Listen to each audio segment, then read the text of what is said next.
Working the graveyard shift at a gas station isn't fun, but it pays the bills. The hours crawl by in silence, the only company being the low hum of the coolers and the occasional drunk stumbling in for cigarettes. That night started like any other, until he walked in. It was past 2 a.m. when the bell above the door chimed. A man stepped inside, tall, gaunt, dressed in dark clothing. Something about him felt off. His movements were too slow, too deliberate. He didn't go to the counter, didn't acknowledge me. Instead, he wandered the aisles, dragging his fingers across the shelves. I watched him from behind the register, my gut tightening. I tried to shake it off. People are weird at this hour. It's nothing new. But then, he disappeared. 1 second, he was near the back of the store. The next, he was gone.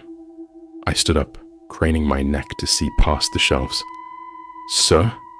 My voice barely echoed. No response. I swallowed hard, my fingers tightening around the counter. Maybe he left, I told myself, but I hadn't heard the door chime again.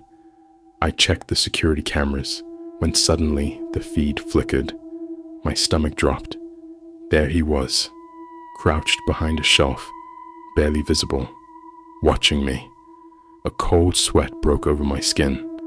I reached for my phone under the register, keeping my eyes locked on the screen. He wasn't shopping.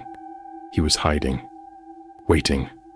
I dialed 911 with shaky fingers, barely whispering, "Someone's in the store. I think."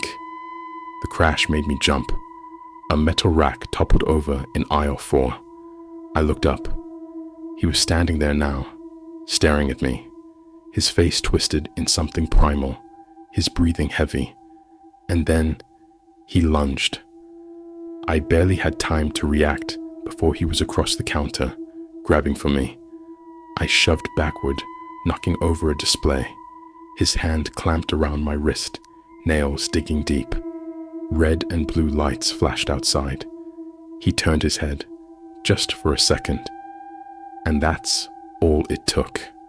The doors burst open, officers flooding in. He screamed, thrashing as they wrestled him to the ground. Even as they dragged him away, his eyes never left mine. His face, contorted in pure rage, burned into my mind.